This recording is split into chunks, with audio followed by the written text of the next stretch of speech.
Assalamualaikum warahmatullahi wabarakatuh. Saya Zaratullah Sana Harum bersama teman saya Iqbal Anugrah Fitrianto, mahasiswa S2 Ilmu Kedokteran Dasar, konsentrasi Farmakologi Universitas Padjadjaran, akan mempresentasikan Practice in Clinical Trial Design, Ethics and GCP Part 2. Outline pada presentasi ini adalah yang pertama manajemen obat uji, rekrutmen dan retention, safety management, SOP, tugas dan tanggung jawab clinical monitor, peran dan tanggung jawab sponsor dan peneliti dan registrasi uji klinik serta pelaporan hasil. Materi yang pertama adalah manajemen obat uji. Obat uji atau IMP adalah bentuk sediaan farmasi yang mengandung bahan aktif atau placebo yang akan diajukan pada uji klinik. Obat uji itu tidak hanya obat, tetapi bisa vaksin ataupun alat medis. Nah, apa yang dikatakan dengan manajemen obat uji? Jadi, manajemen obat uji itu adalah proses pengelolaan dan pencatatan obat uji mulai dari diproduksinya obat hingga digunakan atau dimusnahkan. Mengapa harus peduli dengan obat uji? Karena kualitas obat uji atau placebo yang tidak memenuhi standar hasil uji kliniknya akan menjadi bias. Dan mengapa obat uji perlu dikelola? Karena di sini penting untuk keamanan subjek dan juga kredibilitas dari data, juga untuk menentukan terminasi dari studi, apakah nanti obatnya itu akan dimusnahkan atau akan digunakan kembali. Jadi alur pengelolaan obat uji itu yang pertama pastinya peneliti itu harus mengetahui informasi obat uji, bagaimana keamanannya, bagaimana efikasinya, lalu bagaimana produksi obat ujinya, lalu pengemasan, labeling dan pengkodean, serta distribusi dan penyimpanan obat uji, bagaimana prosesnya, prosedur of handling, storage dan dokumentasinya. Dalam alur pengelolaan obat uji sebelumnya, saya katakan ada salah satunya adalah produksi obat uji. Di dalamnya ada GMP ya. Jadi GMP adalah Good Manufacturing Practice. Dengan ada penerapan GMP pada produksi obat uji itu bertujuan untuk memastikan subjek penelitian tidak dalam kondisi bahaya dan hasil uji klinik tidak terdampak oleh kurang amannya bahan uji, kualitas dan efikasi akibat proses produksi. Nah, siapa penanggung jawab obat uji? Yang pertama, pencatatan dan penggunaan obat uji dan sisanya adalah tanggung jawab peneliti atau institusi. Nah, peneliti itu dapat mendelegasikan tugas pengelolaan obat uji pada petugas farmasi atau lainnya, namun tetap dalam supervisi peneliti. Sebelum menggunakan obat uji, ada dua yang harus dipersiapkan. Yang pertama adalah investigator brochure, merupakan kompilasi data klinis dan non-klinis pada produk penelitian yang relevan dengan studi produk. Dan yang kedua adalah COA atau Certificate of Analysis, yaitu dokumen yang menyatakan hasil pengujian kualitas suatu produk yang telah memenuhi spesifikasi tertentu. Pengawasan kondisi penyimpanan, yang pertama harus ada SOP, catatan perbaikan atau perawatan, cadangan atau backup tempat penyimpanan, catatan suhu, termometer terkalibrasi, safety alarms, dan cadangan listrik. Untuk kondisi penyimpanan obat uji, yang pertama kondisi penyimpanan dan transportasi harus didokumentasikan. Jadi bagaimana kondisi penyimpanan obat ujinya itu harus difoto, lalu transportasinya pun juga harus difoto. Lalu bila tidak sesuai, lakukan karantina hingga ada keputusan dari sponsor. Jadi apabila ada sesuatu yang tidak sesuai dengan protokol atau prosedur, maka harus dilaporkan ke sponsor dan tindakan yang selanjutnya itu harus ada konfirmasi dari sponsor. Lalu jangan lupa untuk mencatat distribusi obat uji untuk setiap subjek dan juga kemasan obat uji untuk setiap subjek, serta obat uji stoknya itu apa saja dan yang dikembalikan itu apa saja. Untuk pemusnahan obat uji, jadi apakah obat uji itu akan dimusnahkan pada akhirnya? Nah, itu harus disetujui oleh sponsor sejak awal, jadi keputusannya itu harus bagaimana, atau setidaknya sebelum uji klinik selesai. Materi kedua adalah rekrutmen dan retention. Nah, untuk merekrut subjek, otomatis peneliti harus tahu kriteria inklusi dan eksklusinya yang harus meliputi aspek penting dan yang paling utama yaitu keamanan pasien. Jadi subjek yang kira-kira akan mendapatkan banyak kerugian apabila masuk pada penelitian tersebut atau uji klinik tersebut, maka harusnya dimasukkan ke kriteria eksklusi. Nah, makin banyak kriteria inklusi dan eksklusi, maka rekrutmennya akan makin ketat karena subjeknya pun akan semakin sedikit, sehingga harus kita sesuaikan dengan kebutuhan penelitian kita itu butuhnya yang seperti apa. Sehingga tujuan utama dari kriteria inklusi dan eksklusi untuk subjek penelitian itu adalah keselamatan dan keamanannya dan juga kredibilitas dari data. Alat bantu rekrutmen yang pertama dengan bisa memanfaatkan alur normal perawatan pasien, lalu rujukan dokter baik itu rawat inap, perawat jalan, puskesmas, dan lain-lain, daftar pasien atau dokumen sejenis, software rekrutmen, catatan medis elektronik, kelompok atau organisasi pasien atau pendukung pasien atau profesi, serta bisa diposting di jejaring sosial dan web, dan kita bisa berikan iklan, flyer, brosur, video, dan semua alat bantu itu perlu disetujui komite etik terlebih dahulu. Jadi prinsip etik dalam proses rekrutmen yang pertama adalah respect for person. Kita sebagai peneliti hendaknya memberikan hak kepada subjek untuk memberikan hak kebebasan untuk ikut uji klinik kita atau tidak. Jadi kita tidak boleh memaksa, juga tidak boleh mengiming-imingkan sesuatu kepada subjek sehingga subjek itu ikut penelitian kita hanya ingin karena iming-imingnya, seperti itu. Dan yang kedua adalah beneficent atau non-maleficent. Jadi secara rinci menjelaskan semua langkah dalam penelitian untuk meningkatkan manfaat dan mengurangi atau mencegah terjadinya resiko. Jadi pada saat informed consent kita jelaskan semuanya secara detail, kira-kira apa yang akan dilakukan, kira-kira nanti manfaatnya akan seperti apa, lalu nanti kira-kira apakah ada efek samping atau ada efek yang merugikan, terutama terkait keamanan dan toksisitas. Dan yang ketiga adalah justice. Jadi kita tuh hendaknya memilih subjek itu yang merata. Jadi apabila BPJS tidak hanya kelas 3 saja, tetapi kelas 3 juga, kelas 2 juga, kelas 1 juga. Jadi untuk retention, yang pertama kita harus identifikasi kondisi-kondisi yang penting terkait retensi. Jadi apakah subjek yang kita pilih itu kira-kira bagaimana kepatuhannya di kedepannya, lalu misal rumahnya jauh atau tidak dengan tempat penelitian kita, yang itu mempengaruhi retensi terhadap penelitian kita karena bisa mempengaruhi terjadinya loss to follow up. Nah, yang kedua, siapkan sejak awal untuk menghindari loss to follow up seperti tadi. Jadi penyakit yang ringan contohnya, tetapi obat mempunyai efek samping yang tidak enak. Jadi penyakit yang ringan malah dengan diberikan obat itu malah memberikan efek samping yang mungkin bisa lebih berat dari penyakitnya. Misalnya seperti itu, maka bisa menyebabkan subjek loss to follow up. Yang kedua, frekuensi kunjungan ke klinik. Semisal frekuensinya itu terlalu sering sehingga bisa memberatkan subjek, maka akan menyebabkan terjadinya subjeknya akan loss to follow up. Yang ketiga, subjeknya banyak lalu stafnya kurang sehingga komunikasi kepada subjek akan mengalami kekurangan atau jelek komunikasinya. Lalu yang ketiga, rencana komunikasi, bagaimana peneliti ke pasien, sponsor ke peneliti, sponsor atau peneliti ke media, dan antar tim peneliti. Akibat dari berkurangnya retensi otomatis akan memberikan kerugian dari banyak pihak. Yang pertama adalah untuk sponsor. Jadi akan berpotensi mengurangi akurasi hasil statistik. Jadi systematic error atau false negatifnya itu tinggi. Nah, yang kedua, kehilangan kesempatan untuk mendapatkan review yang baik menjadi obat pertama di kelasnya, sehingga menyebabkan keuntungannya itu akan berkurang. Dan kehilangan kepercayaan kepada peneliti tentunya. Nah, untuk yang kedua adalah site penelitian. Jadi beresiko tidak dilibatkan dalam penelitian yang akan datang karena reputasi peneliti dan institusi penelitinya itu mungkin sudah jelek. Lalu juga terkait kredibilitas dari data. Nah, aplikasi prinsip etik pada retensi partisipan. Jadi memang uji klinik itu kita harus terus melihat prinsip etiknya sesuai atau tidak ya. Terutama seperti yang pertama, respect for person. Jadi penelitiannya itu harus relevan untuk partisipan maupun ilmu kedokteran. Jadi kita juga sebagai peneliti harus sadar dan harus mau apabila suatu saat penelitian kita itu harus dihentikan karena mungkin merugikan subjek dan lain-lain. Yang kedua, beneficent atau non-maleficent.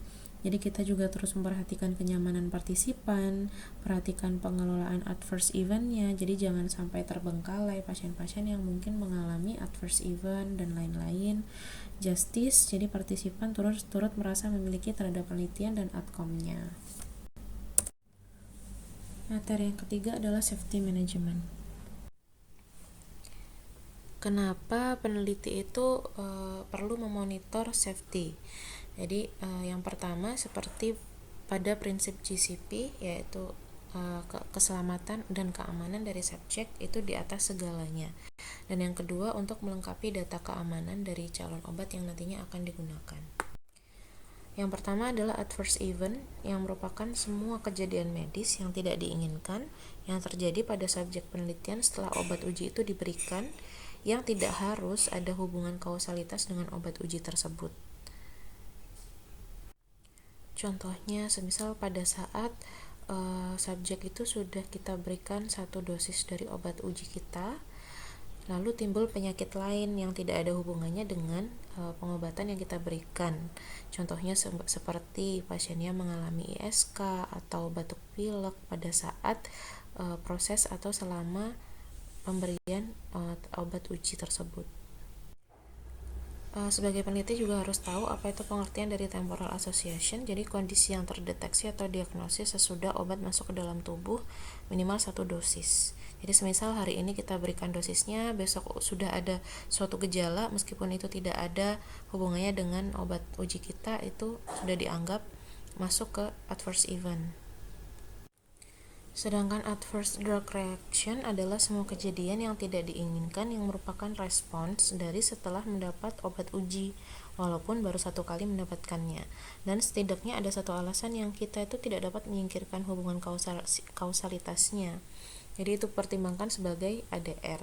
Semua itu dapat kita lihat di IB. Nah, investigator brochure itu kita harus lihat ya, karena di sana kan ada informasi keamanan dari obat, kira-kira efikasi dari obat, farmakokinetik, farmakodinamik, dan kira-kira adverse drug reaction-nya itu apa dan penata laksanaannya itu apa. Yang ketiga adalah unexpected adverse drug reaction. Jadi merupakan ADR tapi yang unexpected. Jadi sebetulnya gejala tersebut sudah tertulis di dalam IB, tetapi gambarannya tidak seperti yang ada dalam IB. Contohnya seperti diare. Nah, beratnya diare itu beda dari yang ada di IB. Atau mual, beratnya juga mungkin beda, akhirnya bisa membuat muntah, seperti itu. Lalu yang keempat adalah serious adverse event atau SAE. Jadi semua hal yang tidak diinginkan yang terjadi pada subjek penelitian yang sudah mendapatkan obat uji, yang itu bisa menyebabkan kematian, mengancam jiwa, menyebabkan dirawat atau perawatannya itu jadi lebih lama, menyebabkan disabilitas, mungkin lahirnya bayi yang dengan kelainan kongenital, serta kondisi medis lainnya yang dianggap SAE oleh penanggung jawab penelitian yang merupakan suatu kondisi yang kritis. Nah, peneliti juga harus tahu perbedaan serius dan severe. Jadi kalau serius itu merupakan terkait regulasi atau tata cara penanganan, sedangkan severe tuh pada intensitas dari event tersebut, apakah itu ringan, sedang ataupun berat. Nah, untuk yang suspect unexpected serious adverse reaction atau SUSAR itu semua ADR yang serius yang tapi unexpected, jadi tidak ada di IB. Jadi tanggung jawab peneliti itu adalah yang pertama, peneliti harus mengedukasi kepada subjek atau keluarganya untuk lebih aware terhadap adverse event yang terjadi, atau kalau semisal memang terjadi harus segera dilaporkan. Lalu pada setiap kunjungan itu kita harus menanyakan dan menilai adverse event. Pertanyaannya jangan lupa untuk pertanyaan yang terbuka, jangan yang tertutup. Dan yang ketiga, dan hati-hati kita terhadap adverse event yang memburuk, takutnya nanti akan menjadi SAE. Lalu harus mencatat juga semua informasi apabila pasien dirawat di rumah sakit yang nantinya akan dipindahkan kepada CRF. Nah, apabila sudah terjadi AE atau SAE, Kita sebagai peneliti utama atau tim peneliti itu harus memberikan perawatan yang terbaik tentunya, sebaik mungkin yang kita dapat berikan. Lalu harus juga kita memonitor dan men-follow up sampai kondisinya membaik. Jadi tidak setelah dimasukkan ke rumah sakit kita tidak memonitor, tapi terus dimonitor, terus di-follow up sampai kondisi tersebut membaik. Lalu semuanya itu harus, yang terpenting adalah semua itu harus dicatat dengan baik dan lengkap. Nah, jadi pelaporannya itu bagaimana dan apa yang kira-kira harus dilaporkan? Apakah semua itu harus dilaporkan? Jadi tidak ya. Jadi semua AE dan SAE itu yang terjadi itu harus selama periode penelitian yang sudah ditulis di protokol sampai kapan gitu. Nah, apakah berhubungan atau tidak dengan obat studi itu semua harus tercatat dengan baik. Tetapi harus waktunya harus sesuai protokol penelitian kita. Apabila sudah di luar dari protokol waktunya itu tidak usah kita laporkan. Nah, SAE itu juga harus dilaporkan ke stakeholdernya terkait, semisal ke sponsor itu 1 kali 24 jam setelah mengetahui SAE. Lalu ke komite etik juga 3 kali 24 jam dan ke otoritas regulasi selama 7 hari kerja. Nah, contoh AE yang tidak perlu dilaporkan itu semisal penyakit patologis yang sudah ada sebelum mengikuti uji klinik. Jadi sebelumnya memang sudah ada sebelum kita berikan obat-obatan uji kita. Nah, itu tidak perlu dilaporkan. Lalu mungkin ada penyakit atau kondisi patologis yang memang sedang dipelajari atau memang dapat memperburuk dan memang itu sudah diperkirakan akan memburuk gitu. Lalu yang terakhir adalah situasi di mana sebenarnya kejadian itu tidak harus terjadi, misal dirawatnya karena alasan yang non medis. Jadi apa yang perlu dilaporkan? Jadi kita tidak hanya melaporkan sebagai peneliti, tapi harus ada rincian yang jelas pada saat kita melaporkan. Jadi paling tidak kita menggunakan form SAE, semisal terjadi SAE, kita ikuti SOP dari sponsor. Lalu kalau bisa yang ditulis itu bukan gejala, tetapi yang ditulis itu adalah diagnosis. Lalu kita beritahukan juga hubungan kausalitasnya seperti apa, dan semua itu harus tertulis dengan jelas, lengkap, jangan lupa diberikan tanda tangan, dan juga harus disimpan dengan baik. Nah, tanggung jawab sponsor itu apa? Jadi sponsor itu harus segera memberitahukan ke seluruh site penelitiannya bahwa ternyata di site ini terjadi AE atau SAE, karena itu semua akan mempengaruhi keselamatan dari subjek penelitian. Lalu juga nanti bisa berdampak pada hasil penelitian dan juga pertanggungjawabannya ke komite etik. Nah, untuk tanggung jawab monitor itu harus mengecek apakah seluruh pencatatan pelaporan AE dan SAE-nya itu sesuai protokol, lalu SOP. Nah, penelitinya juga harus melaporkan kepada tadi yang sudah saya jelaskan, yaitu pada sponsor, pada KE atau komite etik, dan otoritas regulasi seperti BPOM. Jadi DSMB atau Data and Safety Monitoring Board itu merupakan board yang disusun oleh sponsor yang di dalamnya berisi orang-orang yang kompeten dan independen yang bertugas melakukan pengawasan keamanan data sesuai uji klinik. Salah satunya dengan cara semisal melakukan review, mengevaluasi data secara periodik selama penelitian berlangsung, lalu menentukan kausalitas dari SAE yang muncul pada penelitian uji klinik dan lain-lain. Yang keempat adalah SOP.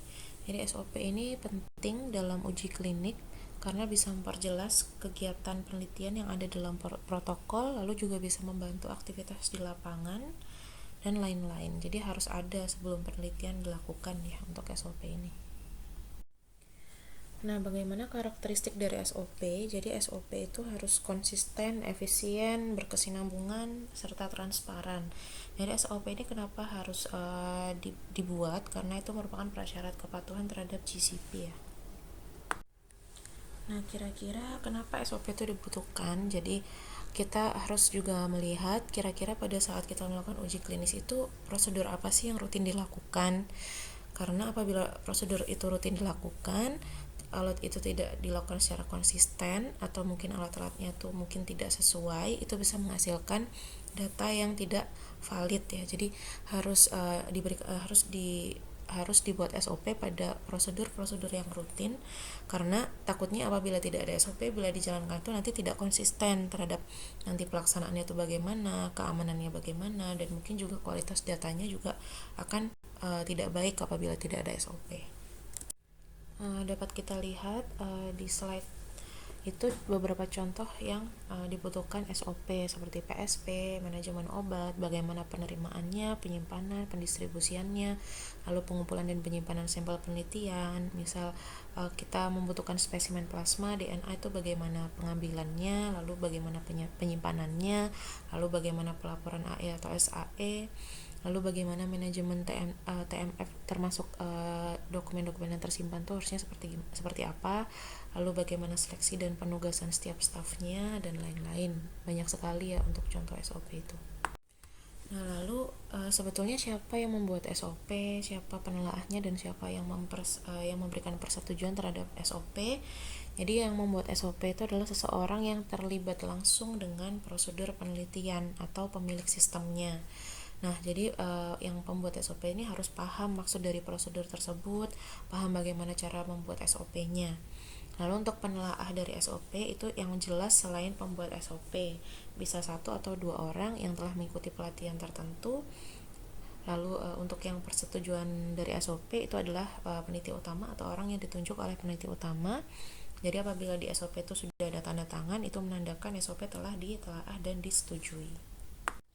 Nah, intisari dari SOP itu apa saja sih? Jadi SOP itu harusnya mencakup dari apa yang harus dilakukan, kira-kira siapa yang nanti yang akan melakukannya, bagaimana pekerjaan tersebut dilakukan, lalu kapan pengerjaan itu dilakukan, dan di mana pengerjaan itu dilakukan. Jadi 5 komponen ini harus jelas ditulis di dalam SOP.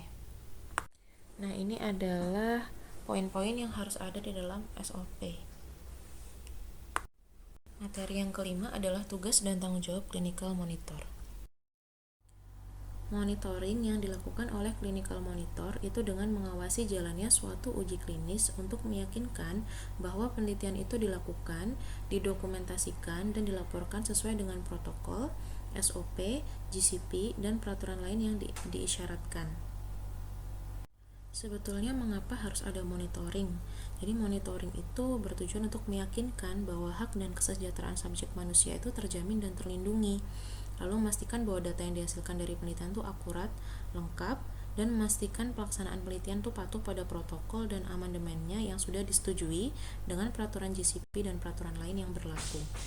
Lalu siapa clinical monitor itu? Jadi seseorang yang ditunjuk oleh sponsor yang merupakan penghubung antara sponsor dan peneliti. Bisa dokter gigi, dokter, perawat, apoteker, insinyur, dan lain-lain yang telah mengikuti pelatihan yang sesuai dan terkualifikasi. Hal-hal yang harus diketahui oleh clinical monitor adalah produk uji, protokol penelitian, lembar informasi dan lembar PSP, SOP yang dikeluarkan sponsor, GCP, dan peraturan lainnya. Nah, kapan monitoring uji klinik itu dilakukan? Jadi harusnya yang pertama sebelum atau saat sedang merancang penelitian, yang kedua saat memulai uji klinik atau trial initiation, yang ketiga selama uji klinik berlangsung, dan yang keempat saat akhir atau close out. Jadi monitoring sebelum penelitian itu tujuannya untuk apa? Yaitu untuk menilai ketertarikan peneliti, menilai kelayakan satu site, dan mengecek peraturan yang berlaku. Apa saja hal yang dikerjakan, jadi memperkenalkan dan mendiskusikan obat uji dan protokol, lalu mereview GCP, telaah etik, peraturan lain yang diperlukan, menilai kelayakan site, baik itu fasilitas, SDM, calon partisipan, dan melaporkan kepada sponsor temuannya apa yang didapatkan, lalu hasil observasi dan rekomendasinya itu apa. Monitoring trial initiation yaitu menilai kesiapan site untuk meyakinkan semua informasi, dokumen, alat-alat, dan obat sudah tersedia di site tersebut. Jadi nanti semua esensial dokumen itu akan dicek oleh clinical monitor, dan pemahaman akan protokol, prosedur penelitian, tugas dan tanggung jawab personel pun juga akan dicek. Nah, hal yang dilakukan saat itu adalah yang pertama memverifikasi, yaitu menindaklanjuti dari temuan saat monitoring yang sebelumnya, bahwa lalu dipastikan bahwa semua peraturan itu sudah diikuti, bahwa site sudah menerima semua informasi yang diperlukan untuk melaksanakan penelitian. Lalu yang kedua, memastikan bahwa sarana dan prasarana masih dapat dipakai penelitian, bahwa staf penelitian itu sudah dilatih dan familiar dengan obat uji, protokol, prosedur penelitian, dan GCP. Lalu juga menilai apakah site siap untuk memulai rekrutmen, dan melaporkan dalam 2 minggu kurang lebih keputusan site dapat memulai penelitian. Yang ketiga adalah monitoring selama penelitian. Jadi yang pertama, clinical monitor itu mengecek kepatuhan dengan GCP dan menilai kualitas data dengan melihat perlindungan hak dan keselamatan partisipan. Lalu yang kedua, bahwa uji klinik dilakukan sesuai dengan protokol, SOP, GCP, dan peraturan lainnya, dan meyakinkan bahwa data yang dikirimkan ke sponsor itu terkait keamanan dan keefektifan obat itu sudah sesuai dan akurat, dan membantu tim peneliti untuk menyelesaikan masalah yang ada. Yang kedua, frekuensi monitoring itu ditentukan oleh pendekatan berbatas risiko dan masalah yang ditemukan di site, tetapi harus dilaksanakan pada semua site dan setidaknya dilakukan 1 kali setelah penelitian dimulai. Monitoring pada kepatuhan protokol adalah melihat versi protokol yang digunakan, apakah versinya yang disetujui oleh KIPK, dan apakah persetujuan etiknya sudah ada sebelum implementasi. Lalu yang kedua, mengecek PSP, jadi memastikan PSP yang digunakan adalah versi terakhir yang disetujui KIPK, partisipan diberi informasi yang cukup, independen, dan diberi waktu yang memadai untuk membuat keputusan. Lalu PSP ditandatangani sebelum partisipan masuk ke dalam penelitian, dan formulir PSP itu terisi lengkap dan juga ditandatangani dan diberi tanggal sesuai yang seharusnya. Lalu mengecek seleksi partisipan dengan memastikan bahwa investigator hanya memasukkan subjek yang eligible dan sesuai dengan kriteria inklusi dan eksklusi yang tertulis di protokol. Yang terakhir adalah memverifikasi IMP. Hal yang diverifikasi adalah kondisi tempat penyimpanannya, mengecek kecukupan suplainya, dan bahwa IMP hanya diberikan kepada subjek yang eligible. Monitoring akhir penelitian tujuannya adalah untuk memastikan pengarsipan data safety dan pengaturan barang sisa, di mana yang dinilai adalah semua file investigator lengkap dan terarsipkan dengan baik, lalu pengelolaan IMP yang masih tersisa dan peralatan berhubungan dengan studi, dan itu harus sesuai dengan protokol, lalu pemahaman investigator tentang tugas dan tanggung jawabnya, dan hal-hal yang masih perlu dikerjakan itu harus teridentifikasi dengan baik. Yang kedua, harus dikerjakan untuk semua study site dan dilaksanakan jika penelitiannya selesai. Materi ke-6 adalah peran dan tanggung jawab sponsor dan peneliti. Jadi sebetulnya sponsor itu siapa? Jadi sponsor itu individu, perusahaan, institusi atau organisasi yang bertanggung jawab penuh atas inisiasi, pengelolaan, dan atau pendanaan sebuah uji klinik dan memiliki tanggung jawab yang tertinggi dalam sebuah uji klinik. Sedangkan peneliti adalah orang yang melakukan penelitian. Macam-macam peneliti ada 3, ada yang dikatakan chef principal investigator, di mana bertanggung jawab mengkoordinasikan seluruh site PI pada multi-center trial, dan peneliti utama yang bertanggung jawab memimpin tim peneliti di site-nya, dan sub-investigator adalah anggota tim penelitian yang menjalankan prosedur penelitian di bawah supervisi PI. Tanggung jawab sponsor yang pertama adalah desain uji klinik, jadi baik ide, objektif, dan tujuan akhir uji klinik itu merupakan tanggung jawab sponsor. Lalu yang kedua, protokol dan dokumen lainnya. Jadi mengembangkan protokol, CRF, SOP itu adalah tanggung jawab sponsor, di mana harus melibatkan orang yang qualified, semisal ahli farmakologi dan lain-lain. Yang ketiga, menentukan peneliti dan site, jadi melihat dari track record peneliti yang akan dilibatkan dan lain-lain. Yang keempat adalah mendapatkan persetujuan. Jadi penelitian itu harus mendapatkan izin penelitian dari KIP dan BPOM, termasuk jika obat ujinya diimpor harus dapat uji impor dahulu. Lalu yang kedua, manajemen data. Jadi sponsor juga menyiapkan perangkat untuk pencatatan data dan database, lalu menyiapkan random list dan coding. Lalu juga ada manajemen mutu.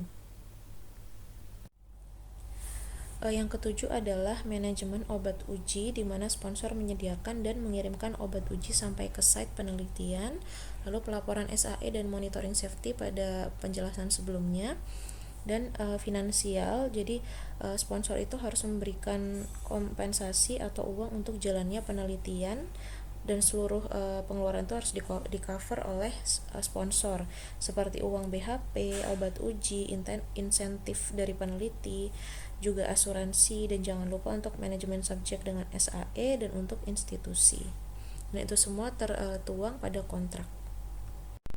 Sedangkan tanggung jawab peneliti sebelum penelitian dimulai, yang pertama adalah memenuhi kualifikasi tentunya. Jadi dengan melihat CVPI, bagaimana training yang sudah dilakukan, pengalamannya apa, GCP trainingnya bagaimana, dan hubungan dengan institusinya juga bagaimana. Lalu juga dilihat latar belakang keilmuannya, apakah paham tentang obat uji, serta keilmuan tentang kondisi patologi subjek. Serta juga menentukan peneliti dan site dengan melihat dari track record peneliti yang akan dilibatkan. Yang kedua adalah membuat agreement. Jadi agreement ini dibuat bersama sponsor, lalu poin-poin terkait hak dan kewajiban dari kedua belah pihaknya itu jelas, lalu patuh pada GCP dan anggarannya pun dilampirkan, dan tidak lupa tanda tangan dari sponsor dan juga PI. Lalu yang ketiga adalah mendapatkan persetujuan etik. Jadi peneliti itu harus memasukkan semua berkas yang diperlukan ke komisi etik, seperti protokol, lembar informasi pasien, prosedur perekrutan subjek dan IB, serta berkas-berkas yang lainnya. Lalu yang keempat adalah menyusun tim penelitian.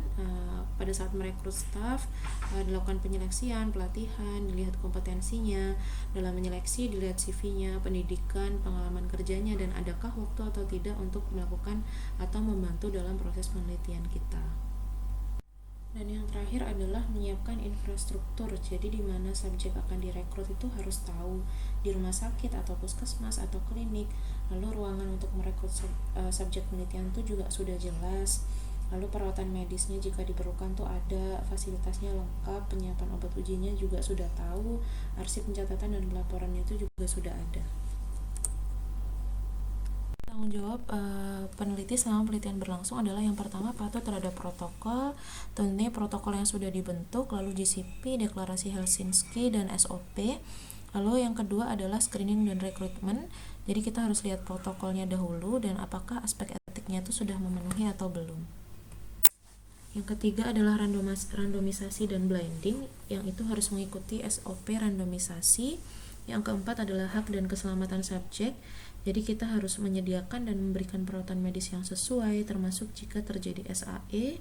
Lalu staf peneliti yang adekuat, jadi sudah melakukan pelatihan GCP dan melibatkan klinisi yang relevan, dan itu harus dikoordinasikan dengan rumah sakit terdekat, dan jika perlu subjek diberhentikan dari uji klinik demi keselamatan subjek.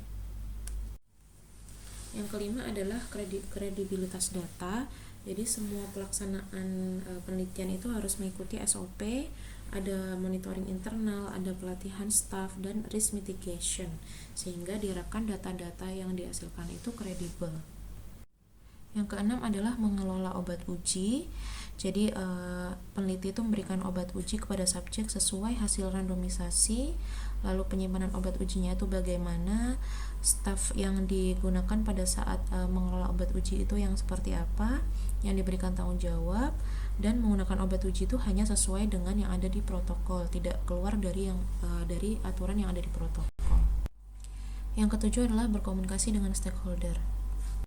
Lalu tanggung jawab peneliti yang terakhir adalah sudah penelitian selesai. Nah, yang pertama terkait obat uji, itu harus mengembalikan atau memusnahkan obat uji yang tidak terpakai, dan itu harus sesuai dengan hasil kesepakatan dengan sponsor. Lalu mendokumentasikan proses pengembalian atau pemusnahan. Yang kedua adalah terkait pelaporan, itu bagaimana pelaporannya ke sponsor, ke komite etik, ke otoritas regulasi dan institusi. Serta yang terakhir adalah archiving, jadi seluruh dokumen esensial itu setidaknya harus disimpan selama minimal 2 tahun sejak izin edar terakhir dikeluarkan. Mungkin juga bisa lebih lama jika sponsor atau otoritas regulasinya menghendaki. Materi yang terakhir adalah registrasi uji klinik dan pelaporan hasil. Nah, tujuan registrasi klinik itu apa saja? Jadi yang pertama memenuhi kewajiban etika kepada subjek dan komunitas peneliti. Jadi pihak yang mendapatkan keuntungan adalah pasien, masyarakat umum, dan komunitas peneliti. Lalu yang kedua menyediakan informasi kepada partisipan dan dokter klinisi. Pihak yang mendapatkan keuntungan adalah pasien dan dokter klinisi. Lalu yang ketiga adalah mengurangi bias. Pihak yang mendapat keuntungan yaitu pembaca jurnal ilmiah, bisa klinisi, peneliti, mahasiswa, dan lain-lain. Lalu yang keempat, membantu editor dan masyarakat untuk mengerti hasil penelitian, di mana pihak yang mendapat keuntungan adalah editor jurnal, pembaca jurnal ilmiah. Yang kelima, meningkatkan efisiensi dana penelitian, dan pihak yang mendapatkan keuntungan adalah sponsor serta peneliti. Yang terakhir, membantu komisi etik menentukan pemberian izin penelitian. Pihak yang mendapatkan keuntungan adalah komisi etik dan reviewer dari proses registrasi uji klinik. Jadi registrasi protokol uji klinik sebelum masuk ke komisi etik. Jadi kita harus perhatikan protokolnya dulu untuk diregistrasikan. Nah, lalu yang kedua, upload hasil dari setiap tempat pelaksanaan uji. Jangan lupa variabel isi dan waktu. Lalu registrasi uji klinik itu hindari hal-hal yang tidak penting pada proses registrasi. Jadi semisal pada saat pembuatan sinopsis protokol dan juga protokolnya, lalu ketika menulis rencana analisis statistik, lalu harusnya diputuskan sejak awal proses apakah risetnya itu masuk dalam lingkup uji registry di www.clinicaltrials.gov atau lainnya. Nah, publikasi hasil uji klinik itu tidak boleh ada bias, termasuk hasil negatifnya, tidak boleh memilah-milah hasil yang disajikan, dan analisis data harus sesuai dengan rencana analisis statistik pada protokol. Publikasi dan authorship, jadi itu merupakan hal baik yang harus atau yang perlu dilakukan pada awal uji klinik. Jadi harus ditetapkan siapa yang akan menjadi penulis utama. Lalu juga harus tahu kriteria penentuan authorship dan peran sponsor pada penulisan publikasi. Dan yang kedua, harus menjadi bagian perjanjian kerjasama dengan sponsor.